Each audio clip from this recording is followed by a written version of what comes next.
പ്രിയ സഹോദരങ്ങളെ, സഹോദരിമാരെ, ഇന്ന് നമ്മുടെ ജീവിതത്തിലേക്ക് നമുക്ക് ദൈവത്തിന്റെ വചനം തുറക്കാം. ബൈബിൾ നമ്മോട് പറയുന്നത് ഇങ്ങനെയാണ്: എന്റെ സഹായം എവിടെ നിന്നു വരും? എന്റെ സഹായം ആകാശവും ഭൂമിയും സൃഷ്ടിച്ച കർത്താവിൽ നിന്നു വരുന്നു.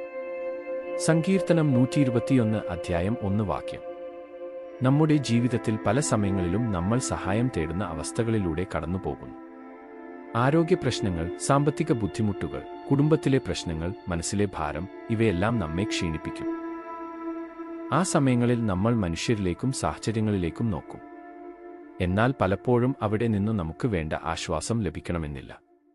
ഈ വചനം നമ്മെ ഓർമ്മിപ്പിക്കുന്നത് ഇതാണ്: നമ്മുടെ സഹായം മനുഷ്യരിൽ നിന്നല്ല, ഈ ലോകത്തിലെ ശക്തികളിൽ നിന്നല്ല. നമ്മുടെ സഹായം ആകാശവും ഭൂമിയും സൃഷ്ടിച്ച കർത്താവിൽ നിന്നാണ്.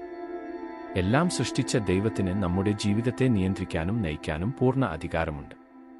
ഇന്ന് നീ ഒറ്റപ്പെട്ടതായി തോന്നുന്നുണ്ടോ? നിനക്ക് ആരുമില്ലെന്ന് തോന്നുന്നുണ്ടോ? ഓർമ്മിക്കുക, കർത്താവ് നിനക്കൊപ്പമുണ്ട്. അവിടുന്ന് നിന്റെ അവസ്ഥ കാണുന്നു, നിന്റെ കണ്ണീർ അറിയുന്നു, നിന്റെ പ്രാർത്ഥന കേൾക്കുന്നു. ഇന്ന് നമുക്ക് നമ്മുടെ കണ്ണുകൾ കർത്താവിലേക്ക് ഉയർത്താം. നമ്മുടെ ഭയങ്ങളും ആശങ്കകളും അവിടുത്തെ കൈകളിൽ ഏൽപ്പിക്കാം. അവിടുന്ന് സമയത്ത് നമ്മെ സഹായിക്കും, ശരിയായ വഴിയിൽ നയിക്കും. വിശ്വാസത്തോടെ മുന്നേറൂ. നിന്റെ സഹായം കർത്താവിൽ നിന്നാണ്. ദൈവം നിങ്ങളെ എല്ലാവരെയും അനുഗ്രഹിക്കട്ടെ. ആമേൻ.